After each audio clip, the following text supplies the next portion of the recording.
Com apenas um dedo, você abre a porta do mundo para a informação verdadeira, objetiva e sem censura.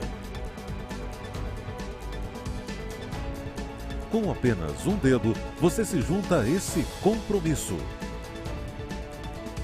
Você vê o resultado de nosso trabalho, a sua nova visão do mundo. Mundial Telenotícias Brasil.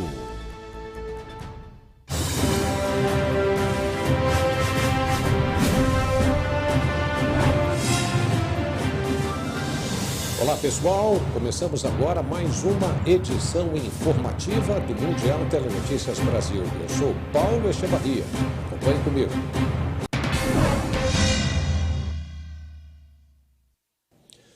Polícia investiga a motivação para o tiroteio em escola nos Estados Unidos. Um adolescente abriu fogo contra estudantes e matou 3 pessoas em Michigan. O adolescente de 15 anos usou uma pistola para matar os 3 estudantes e ferir outras 8 pessoas, entre elas uma professora. Os mortos são um menino de 16 anos e 2 meninas de 14 e 17 anos. Durante o tiroteio, que durou cerca de 5 minutos, a grande maioria dos estudantes foi levada para um pátio externo, onde foram entregues aos pais. Logo depois do ataque, o adolescente se entregou à polícia. Ele é estudante do 2º ano do ensino médio da escola. Os motivos do ataque ainda não foram totalmente esclarecidos. O jovem não quis falar com as autoridades e a família dele contratou um advogado que impede o interrogatório. Os investigadores vasculham as redes sociais do assassino na tentativa de descobrir as motivações. O agressor está numa unidade juvenil vigiado para que não cometa suicídio. A arma usada no ataque havia sido comprada 4 dias antes pelo pai do agressor. E o presidente Joe Biden fez um pronunciamento depois do ataque na escola de Michigan. Ele se solidarizou com os parentes das vítimas. Biden estava em viagem a Minnesota quando soube do ataque. O presidente disse que o coração dele estava com as famílias no momento de dor inimaginável. O tiroteio em Michigan foi muito rápido. O adolescente disparou de 15 a 20 tiros e depois se entregou passivamente aos policiais. Não há informações sobre alguma ameaça ou relato de preocupação específica com o agressor. Além dos 3 estudantes mortos, 8 pessoas ficaram feridas. A maioria das vítimas foi baleada no peito, no pescoço e na cabeça. O estado de um estudante é considerado grave. Ele foi atingido na mandíbula e na cabeça. Uma professora de 47 anos, ferida no ombro esquerdo, já teve alta hospitalar. A agência russa anuncia que a Bielorrússia tentará resolver a crise migratória com a Polônia até o final deste ano. Milhares de refugiados aguardam na fronteira entre os 2 países numa chance de entrar na Europa. A agência russa RIA citou o presidente da Bielorrússia, Alexander Lukashenko, aliado político de Vladimir Putin, na notícia sobre a tentativa de normalização da fronteira. Lukashenko é acusado pela União Europeia de incentivar a migração de refugiados de países do Oriente Médio, da África e do Afeganistão. Esse estímulo seria uma espécie de guerra híbrida contra sanções aplicadas ao presidente bielorrusso por suspeitas de fraudar eleições e violar os direitos humanos. Lukashenko rebate as críticas e diz que a crise migratória é consequência das políticas do Ocidente, responsáveis pela miséria e pelas guerras nos países dos refugiados. E na Polônia termina o estado de emergência na fronteira com a Bielorrússia, mas o governo ainda pode manter restrições de acesso a regiões de crise migratória. O parlamento polonês não aprovou emendas a um projeto que vai disciplinar o acesso à faixa de 3 quilômetros de largura na fronteira entre os 2 países. Essas emendas previam um acesso irrestrito de jornalistas e ONGs ao local onde milhares de refugiados pressionam para ter acesso à Europa.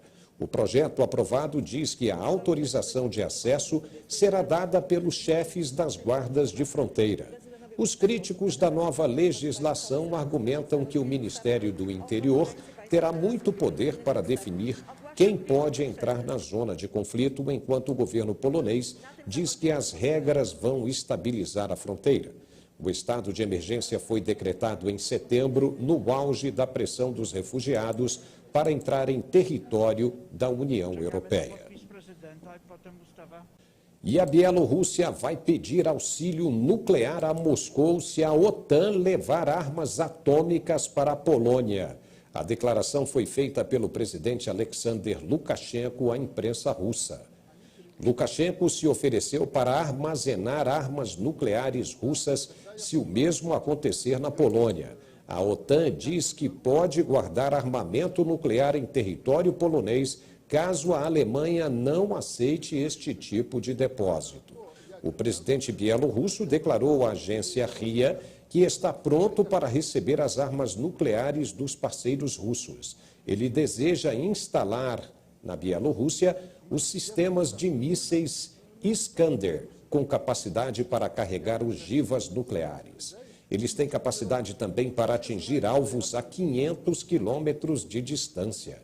As bases seriam implantadas nas fronteiras ao sul com a Polônia e a Lituânia e a oeste com a Ucrânia. A OTAN adverte a Rússia sobre os riscos de um ataque à Ucrânia. A Aliança Militar dos Países do Atlântico Norte cobra transparência sobre as ações de Moscou. A OTAN manifestou preocupação com o deslocamento massivo de tropas russas para a fronteira com a Ucrânia. Kiev enfrenta movimentos separatistas de residentes russos na região. O Kremlin diz que não pretende atacar os ucranianos, mas condena as manobras militares da OTAN numa região considerada pelos russos como estratégica do ponto de vista político-geográfico. Para o secretário-geral da OTAN, Jens Stoltenberg, não estão claras as intenções russas. Ele pediu que o país seja transparente e diminua a escalada de tensões. Ele também disse que qualquer agressão terá um preço alto. Stoltenberg ainda alertou os 29 países da organização para que estejam preparados para o pior. Governo etíope anuncia vitórias contra rebeldes separatistas no norte do país. O primeiro-ministro do país se juntou às tropas na frente de combates. As imagens divulgadas pelo governo mostram um depoimento de Abiy Ahmed junto aos militares diante de um vale na região de Tigray. Ele comemorou o avanço do exército em Afá, que havia sido ocupado pelos rebeldes em julho. O premier disse que os adversários do governo foram derrotados e que, se não houver rendição, os inimigos serão destruídos. Os combates no norte da Etiópia começaram há mais de um ano e cerca de 5 milhões de pessoas ficaram encurraladas devido aos bloqueios nas estradas da região. Segundo a ONU, mais de 400 mil pessoas passam fome porque não há como enviar suprimentos. Não há um número exato de mortos nos combates, mas centenas de milhares de pessoas deixaram a região de conflito. Em novembro de 2020, Ahmed decretou o estado de emergência para impedir o retorno dos rebeldes da Frente de Libertação Popular do Tigray ao poder. Eles haviam governado o país durante 27 anos, até que em 2018 o primeiro-ministro assumiu o governo. Na Venezuela, a justiça determina novas eleições para o estado onde nasceu o ex-presidente Hugo Chávez, o candidato da oposição que liderava as apurações para governador, teria concorrido em situação irregular. A contagem dos votos indicava a vitória apertada de Fred Superlano sobre o irmão mais novo de Hugo Chávez, Argenis Chávez, em Barinas. O oposicionista, apoiado por Juan Guaidó, estava com 37,6% dos votos, contra 37,2% do socialista. Superlano disse que Argenis não aceitaria a decisão das urnas e contestou a decisão no tribunal. Hoje, o Supremo Tribunal de Justiça está claramente deslegitimando o próprio Conselho Nacional Eleitoral, que ainda não se pronunciou sobre a sentença. Isso foi dado por uma Câmara Eleitoral, que, aliás, esperamos que confirme a proclamação para ver se realmente existe separação de poderes. Em verdade, há separação de poderes. Barinas é um reduto chavista e há 2 décadas era governada pela família do ex-presidente. Uma nova eleição para governador foi marcada para 9 de janeiro. Argenis Chaves acolheu a decisão de fazer nova votação, mas decidiu renunciar à candidatura. Primeiro, o respeito a los resultados apresentados. Expresso meu respeito pelos resultados apresentados pelo Conselho Nacional Eleitoral e pelas decisões da Câmara Eleitoral do Supremo Tribunal de Justiça. Por outro lado, apresento a minha renúncia ao cargo para facilitar este processo de transição até que ocorram as eleições propostas pelo mais alto Tribunal da República. Transição de aqui a las eleições planteadas. Não está certo se Superlano poderá concorrer novamente em janeiro por causa das pendências na Justiça Eleitoral. A oposição prega a união para confirmar a vitória nas urnas. Os resultados nos outros estados venezuelanos indicaram ampla vitória socialista, com 19 governadores eleitos contra 3 adversários. E agora vamos fazer um intervalo, é rapidinho e já voltamos.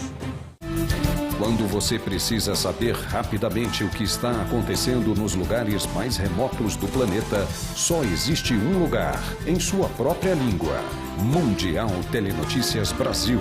Sua nova visão do mundo.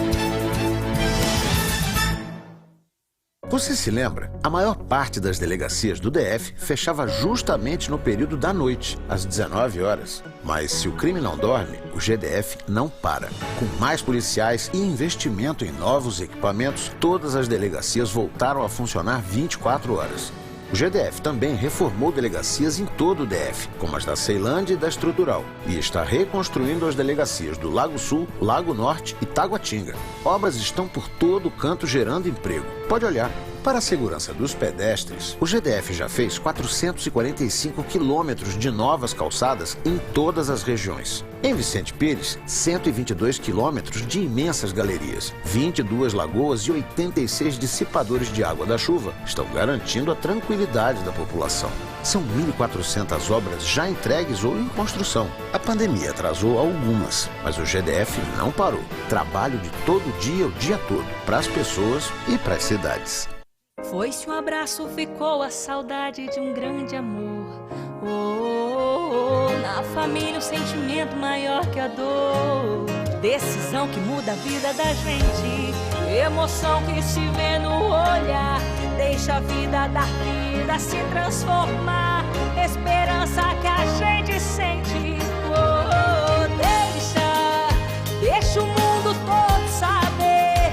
Para o amor florescer. Deixa a vida continuar. Oh, oh, deixa. Diz pra todo mundo saber. Para o amor florescer. Deixa a vida continuar. Vamos lembrar de avisar e respeitar, hein? Com a doação de órgãos, muitas vidas se transformam. Seja um doador, converse com a sua família. Ministério da Saúde, Governo Federal, Pátria Amada Brasil. É uma questão de tempo antes que você ouça a notícia.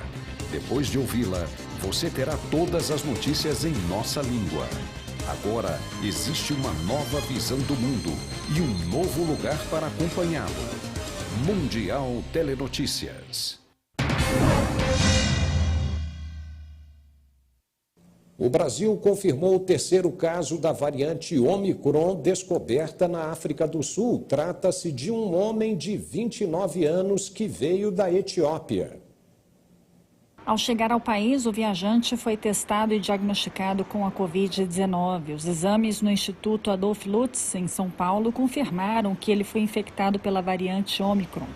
O paciente foi colocado em isolamento na cidade de Guarulhos. A detecção de casos da nova variante Ômicron no Brasil era só uma questão de tempo, assim como provavelmente irá acontecer em muitos países ao redor do mundo, pois é uma variante que está associada a alta transmissibilidade, é uma constelação de mutações que dão a essa variante uma possibilidade de infectividade muito maior quando comparado às outras variantes anteriores, e provavelmente já circulava no sul da África há algumas semanas. Antes dessa terceira confirmação, 2 outros viajantes já haviam sido diagnosticados com a nova mutação do coronavírus. Um casal embarcou da África do Sul e também aterrissou em São Paulo antes que os voos entre os 2 países tivessem sido suspensos. Ainda há um 4º caso em análise de uma paciente do Congo, internada em isolamento em Belo Horizonte. O Hospital Português fecha alas pediátricas depois que um médico foi contaminado pela mutação Omicron da Covid-19. Todas as pessoas com quem ele esteve foram colocadas em quarentena.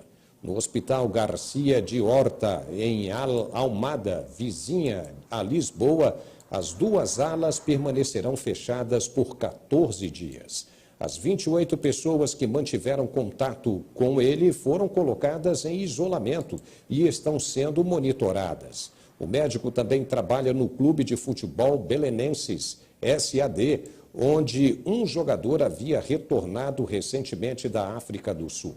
O resultado é que 13 pessoas da equipe foram infectadas com a nova mutação. As ações das empresas de viagens e lazer dos Estados Unidos caíram, acompanhando uma queda nas ações globais. O chefe da Moderna disse ao Financial Times que as vacinas da Covid-19 provavelmente não serão tão eficazes contra a variante Omicron do coronavírus. As transportadoras norte-americanas Alaska Air Group, American Airlines, Southwest Airlines, Delta Airlines, United Airlines, Spirit Airlines e JetBlue Airways caíram entre 2,1% e 3,4%. E os chefes das companhias aéreas expressaram preocupação de que as restrições de viagens ligadas ao surgimento da variante Omicron do coronavírus arriscaram tirar a recuperação do setor. Vários países, incluindo o Japão, Estados Unidos, Grã-Bretanha e Israel, impuseram restrições às viagens a fim de retardar a disseminação da nova variante. Já existe o temor do Omicron ser mais resistente às vacinas. A variante do coronavírus Omicron pode deslocar a variante Delta altamente contagiosa. Foi o que disse Adrian Puren, o diretor do Instituto de Doenças Transmissíveis da África do Sul. A descoberta do Omicron causou alarme global, com países limitando as viagens ao sul da África. Existe o temor que ela possa se espalhar rapidamente mesmo em populações vacinadas. E a OMS diz que a variante carrega um alto risco de infecção. Adrian Puren disse que é muito cedo para saber se a Omicron está deslocando a Delta da África do Sul, já que os cientistas produziram apenas 87 sequências genéticas do Omicron até agora. Mas o fato de que os casos começaram a aumentar rapidamente é um sinal de que algum deslocamento já pode estar acontecendo. A Delta conduziu uma terceira onda de infecções na África do Sul, que atingiu um pico de mais de 26 mil casos por dia no início de julho. Já a Omicron deve desencadear uma 4ª onda, com infecções diárias atingindo 10 mil no final da semana. A África do Sul relatou cerca de 3 milhões de infecções por Covid-19 durante a pandemia e mais de 89 mil mortes. O primeiro-ministro britânico Boris Johnson disse que deseja oferecer a todos os adultos uma injeção de reforço da Covid-19 até o final de janeiro. O plano veio depois da preocupação com a disseminação da variante Omicron. O chanceler britânico acrescentou, no entanto, que um novo bloqueio da Covid-19 seja improvável. A variante está causando preocupação em todo o mundo por causa de um grande número de mutações em comparação com outras variantes. Isso pode ajudá-la a ser resistente às vacinas atuais. 8 novos casos da variante foram identificados na Inglaterra, elevando o número total para 13. 9 casos foram detectados na Escócia, um número que o governo diz esperar aumentar nos próximos dias. Johnson disse que as vacinações de reforço com Covid-19 são a melhor forma de proteção contra todas as variantes do coronavírus, mesmo com a preocupação de que as vacinas atuais podem ter reduzido a eficácia contra a nova cepa. O presidente equatoriano Guillermo Lasso anunciou restrições à entrada de viajantes devido à nova cepa do coronavírus. Qualquer pessoa que passe pelos países africanos por onde a cepa foi detectada não terá permissão para entrar no Equador. Com o anúncio, o Equador se junta a outros países do mundo para restringir viagens em resposta à nova cepa do coronavírus que apresenta alto risco de infecção. As preocupações sobre o Omicron surgem em meio a uma decisão recente do Equador de reabrir a fronteira com a Colômbia na quarta-feira. As novas medidas entraram em vigor a partir de hoje. E agora mais um intervalo para os comerciais e já voltamos. A melhor alternativa de notícias internacionais em português. Mundial Telenotícias Brasil. O prato cheio chegou para ajudar mesmo. A minha amiga me ligou e falou que eu tinha sido contemplada. No mesmo instante eu corri lá no BRB e de lá mesmo eu já gastei. É um cartão no valor de R$250. Aí eu vou no mercado e uso ele lá. Você consegue comprar muita coisa. Quando começou a pandemia, a gente conseguia comprar o básico e às vezes nem conseguia. O filho te pedir um copo de leite, você não ter, dói demais. Eu vejo esses benefícios do governo, eu acho que ele pensa, muito nas pessoas. Essa é a história da Josiane.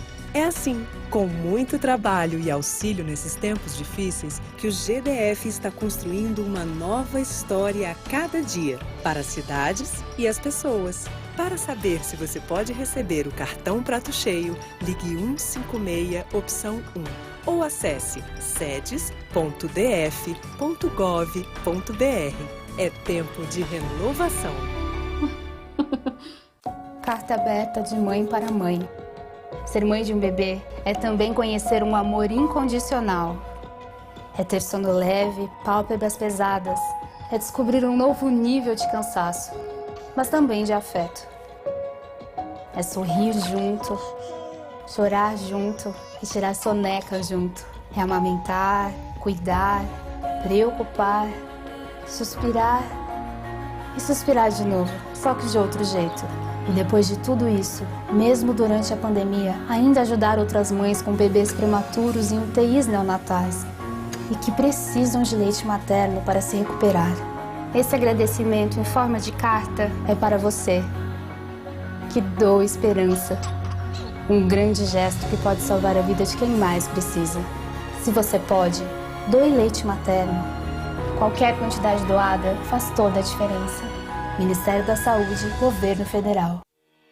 Agora existe uma nova visão do mundo e um novo lugar para acompanhá-lo. Mundial Telenotícias.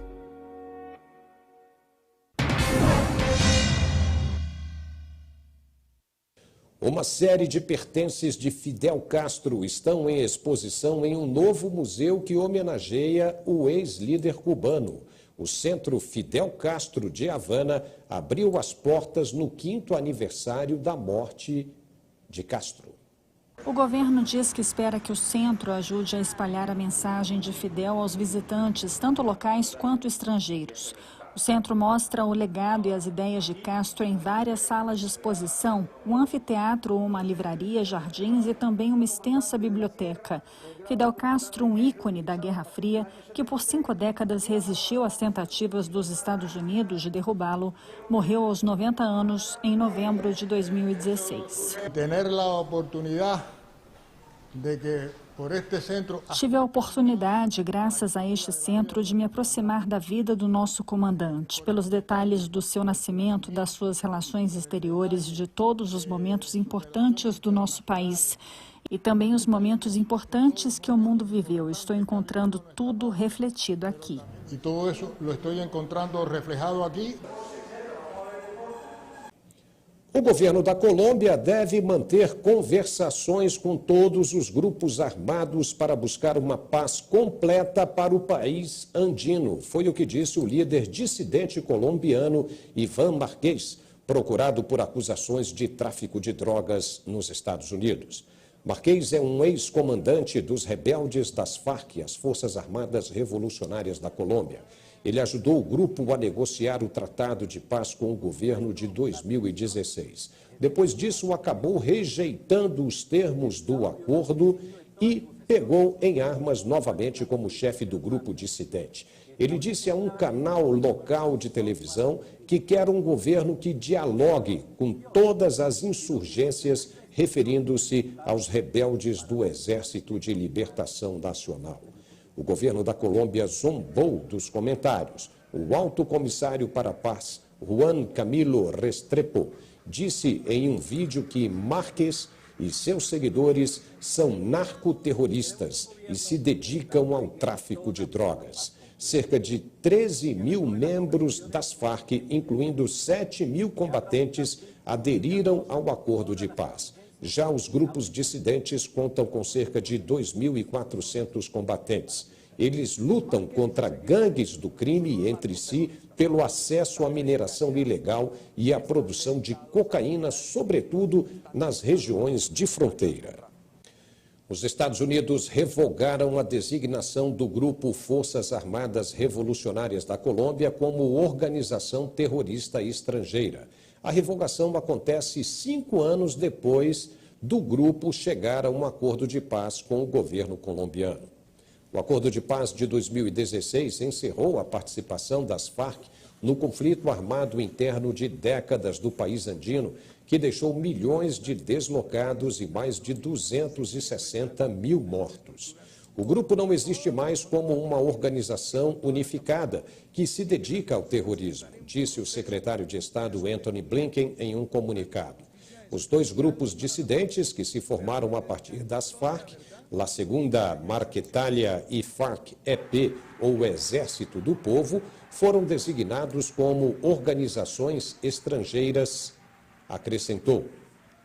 A decisão vai permitir que agências governamentais dos Estados Unidos, como a Agência para o Desenvolvimento Internacional, trabalhem na implementação da paz em partes da Colômbia, onde os soldados desmobilizados das FARC estão localizados. A ação dos Estados Unidos foi muito bem recebida pelo governo colombiano. No Sudão, as forças de segurança sudanesas lançaram gás lacrimogênio contra dezenas de milhares de pessoas durante um protesto no centro de Khartoum. Os manifestantes foram às ruas para se opor ao regime militar após o golpe do mês passado. Comitês de resistência de bairro convocaram os protestos exigindo plena autoridade civil. Eles rejeitam um acordo feito na semana passada que restabeleceu o primeiro-ministro civil Abdallah Hamdok e trouxe a libertação da maioria dos principais políticos detidos desde o golpe. Forças policiais fortemente armadas foram ao centro de Khartoum, onde milhares de civis planejavam marchar até o palácio presidencial. Os militares dispararam gás lacrimogênio e granadas de choque contra os manifestantes que gritavam que os soldados devem estar no quartel. E nos Estados Unidos, o Comitê da Câmara dos Representantes que investiga a invasão do Capitólio em janeiro disse que Mark Meadows, chefe do gabinete do ex-presidente Donald Trump, concordou em comparecer para depor. Em 6 de janeiro, apoiadores de Trump invadiram o Capitólio para tentar impedir o Congresso de certificar a derrota dele nas eleições. O presidente do comitê, o deputado democrata Benny Thompson, disse que Meadows produziu registros para o comitê e logo aparecerá para um depoimento inicial. Thompson não descartou ações futuras contra o depoente. Meadows tinha sido chamado para comparecer ao comitê em novembro, mas não foi. Trump pediu aos associados dele que não cooperassem com o comitê. O ex-presidente alega que a investigação contra ele tem motivação política. Ele afirma também que as comunicações dele são protegidas pelo privilégio do poder executivo. Mas os juristas americanos lembram que o princípio jurídico não se aplica a ex-presidentes. Na época da invasão, pouco antes do motim, Trump fez um discurso para os apoiadores, repetindo falsas alegações de que a eleição tinha sido fraudada. Ele incentivou seus seguidores a irem ao Capitólio para, nas palavras dele, abre aspas, impedir o roubo. O ex-estrategista-chefe de Trump, Steve Bannon, já foi criminalmente acusado de desacato ao Congresso após desafiar uma intimação do comitê. Um alto funcionário das Nações Unidas criticou a deportação de migrantes pelos Estados Unidos. Ele pressiona Washington por uma ação mais rápida para reverter as políticas de imigração linha dura que sobraram do governo de Donald Trump. Filippo Grandi, alto comissariado da ONU para refugiados, exortou o governo do presidente Joe Biden a fazer mais, trabalhar mais rápido e de forma mais estratégica com o México e a América Central. Ele cobra políticas que ofereçam alternativas à migração ilegal, melhorando a segurança e as oportunidades de emprego. Biden prometeu suspender muitas das políticas de imigração de Trump. Ainda assim, várias das medidas mais criticadas permanecem em vigor. Os Estados Unidos deportaram mais de 1.200.000 migrantes desde o início da pandemia. As detenções na fronteira Estados Unidos e México atingiram níveis recordes. O príncipe Charles, da Grã-Bretanha, partiu da ilha caribenha de Barbados após participar de uma cerimônia que marcou a transformação da ilha em uma república, cortando os laços com o Reino Unido. Barbados deixou de ser uma colônia britânica e ganhou o seu primeiro presidente quase 400 anos depois que os primeiros navios ingleses chegaram à ilha. À meia-noite, a nova república nasceu sob os aplausos de centenas de pessoas que se alinhavam na ponte de Chamberlain, na capital Bridgetown. Uma saudação de 21 tiros, disparada com o hino nacional de Barbados, foi tocado em uma praça dos Heróis lotada.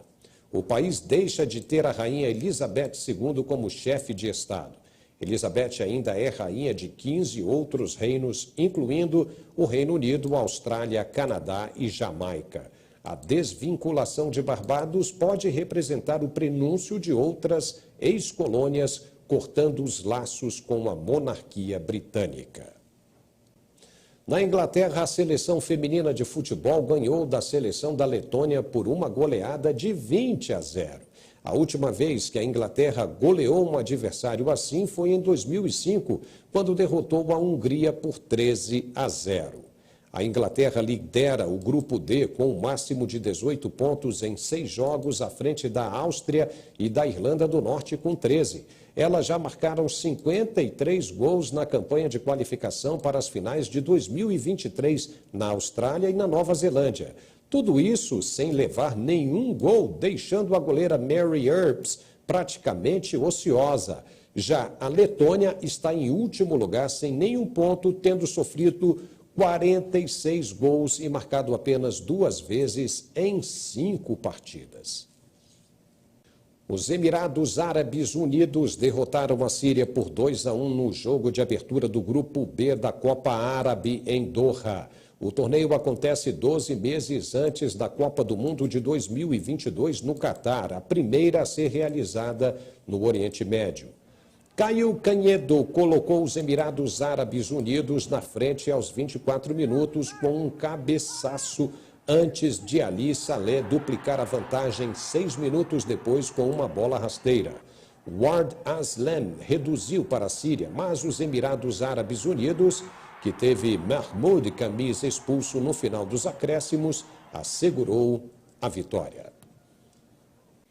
Tiger Woods não sabe quando vai retornar ao PGA Tour após um acidente de carro em fevereiro, mas disse que adoraria competir no British Open em julho. Woods ficou em uma cadeira de rodas por 2 meses após o acidente. O golfista ganhou 2 de seus 15 títulos importantes na carreira no World Course em St. Andrews, na Escócia, e não descartou estar em campo na próxima edição. Woods, que recentemente postou um vídeo na mídia social mostrando-o acertando uma tacada de golfe, reconheceu que tem um longo caminho pela frente no processo de reabilitação. Quando questionado sobre como se sente com as expectativas de sua legião de torcedores, Woods, de 45 anos, disse que ficou lisonjeado. E agora vamos fazer um rápido intervalo e voltamos na sequência. Até já. Quando você precisa saber rapidamente o que está acontecendo nos lugares mais remotos do planeta, só existe um lugar em sua própria língua. Mundial Telenotícias Brasil. Sua nova visão do mundo.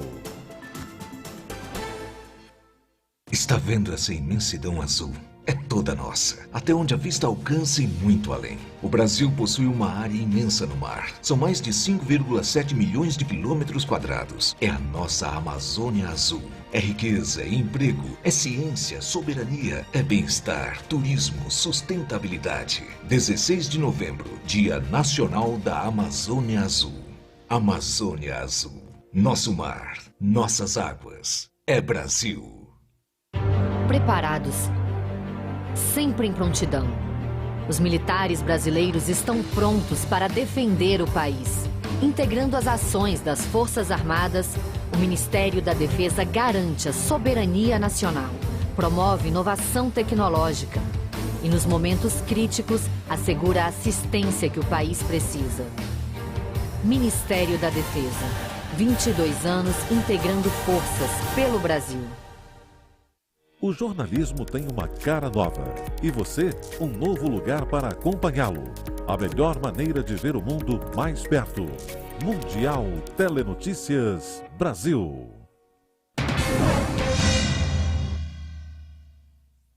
As participantes do concurso de beleza Miss Universo, que acontecerá em Israel no mês que vem, fizeram um tour pelas muralhas da Cidade Velha de Jerusalém. Usando máscaras, as competidoras posaram para fotos com a Cidade Santa ao fundo. Israel disse que sediaria o concurso de beleza Miss Universo no resort de Eilat, no Mar Vermelho, em 12 de dezembro. O evento será realizado apesar das restrições às viagens para tentar evitar a variante do coronavírus Omicron. No sábado, Israel anunciou que proibiria a entrada de estrangeiros no país, aumentaria as quarentenas para cidadãos e residentes que retornassem do exterior e restabeleceria a vigilância de celulares projetada para rastrear infecções. No entanto, o ministro do Turismo, Yoel Razvozov, disse que as participantes do Miss Universo receberiam isenções enquanto possivelmente se submetessem a testes de PCR a cada 48 horas e outras medidas de precaução. Sharon Olroy Price, oficial sênior do Ministério da Saúde, disse que Israel está elaborando um plano de segurança para o evento e pode limitar a admissão ao concurso de países considerados de alto risco. Um juiz dos Estados Unidos condenou a esposa do chefão do tráfico mexicano preso Joaquim El Chapo Guzmán a 3 anos de prisão. Ela se confessou culpada de ajudar o cartel de drogas de Sinaloa. Antes de sua sentença em um tribunal federal em Washington, Emma Coronel Aispuro, de 32 anos, implorou ao juiz Rudolph Contreras por misericórdia. Ela disse que temia que o juiz pudesse achar difícil perdoá-la porque ela é a esposa de Guzmán. Emma se confessou culpada em junho de 3 acusações de conspiração para distribuição de drogas, lavagem de dinheiro e negociações financeiras com o cartel de Sinaloa. Ela se casou com Guzmán quando ainda era adolescente e foi presa no aeroporto internacional de Dulles, nos arredores de Washington, em fevereiro. Emma e Guzmán têm 2 filhas gêmeas de 9 anos. O juiz Contreras disse que levou em consideração os antecedentes dela ao pesar a sentença, bem como o fato dela ser a única responsável pelos filhos devido à prisão perpétua do marido. Josephine Baker, a famosa cantora e dançarina franco-americana, foi incluída no mausoléu do Panthéon, em Paris. É uma das maiores honras da França e a cerimônia teve a presença do presidente Emmanuel Macron. Josephine Baker, que também serviu na resistência francesa durante a Segunda Guerra Mundial e foi uma proeminente ativista dos direitos cívicos após a guerra, é a primeira mulher negra e a 6ª mulher a entrar no Panteão. O presidente Macron disse no discurso que ela era uma pessoa negra que defendia os negros, mas, acima de tudo, ela era uma mulher que defendia a humanidade. Baker nasceu em St. Louis, no Missouri, em 1906, mas acabou encontrando grande parte de sua fama depois de chegar a Paris na década de 1920. Muitos soldados negros americanos permaneceram na capital francesa após a Primeira Guerra Mundial e levaram a cultura do jazz americano à cidade. Baker, que se tornou cidadã francesa em 1937, morreu em 1975 e foi sepultada em Mônaco. Seguindo os desejos da família, os restos mortais de Baker não foram movidos para o panteão. Em vez disso, um caixão simbólico contendo punhados de terra de 4 locais, São Luís, Paris, Mônaco e Milanês, foi colocado lá. O caixão vazio de Baker ficará ao lado de outros ícones nacionais franceses no mausoléu, como os autores Émile Zola e Victor Hugo, o filósofo Voltaire e a política Simone Weil. A favela de Paraisópolis, a 2ª maior de São Paulo, se transformou em passarela. Foi uma série de roupas feitas com uniformes descartados da concessionária de energia e de uma empresa aérea. As modelos desfilaram pela passarela vestindo peças da coleção Energia, costurando o mundo mais circular e sustentável, que foi desenvolvida dentro da tendência do upcycling. O upcycling visa reaproveitar peças velhas ou estocadas, criando uma indústria da moda bem mais sustentável. O dinheiro arrecadado com as vendas será distribuído entre as costureiras locais ou investido na formação de novas profissionais na favela de Paraisópolis. Nós tínhamos um volume muito grande de uniformes que seriam descartados, em função da nova marca. E aí surgiu a ideia de desenvolver uma coleção toda calcada, no conceito da economia circular.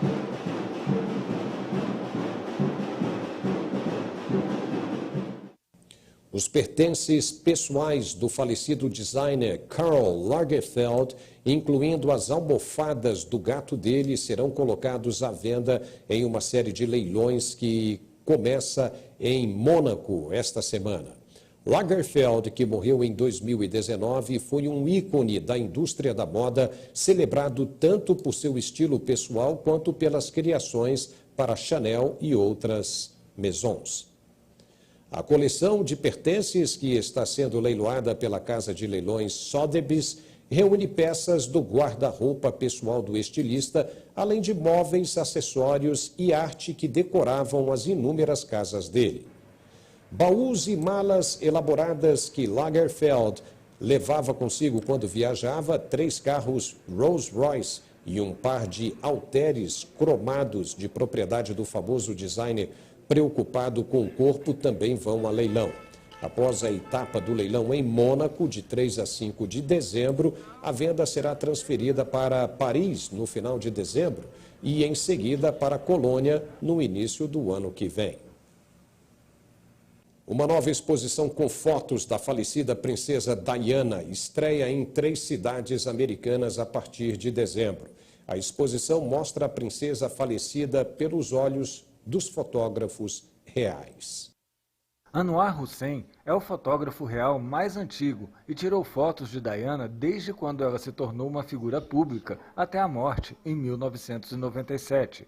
Os 2 filhos dele, Zaki e Samir Hussein, seguiram os passos do pai e ambos fotografam os jovens membros da realeza.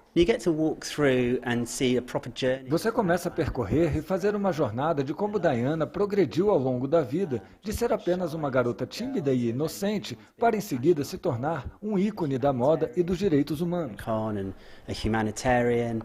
Hussein espera mostrar as maneiras como a princesa Diana mudou a realeza por dentro.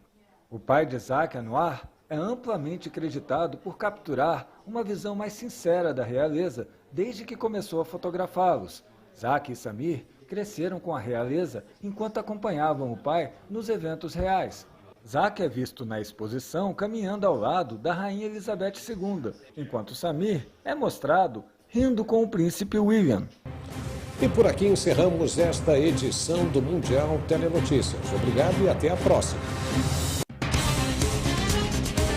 É uma questão de tempo antes que você ouça a notícia. Depois de ouvi-la, você terá todas as notícias em nossa língua. Agora, existe uma nova visão do mundo e um novo lugar para acompanhá-lo. Mundial Telenotícias.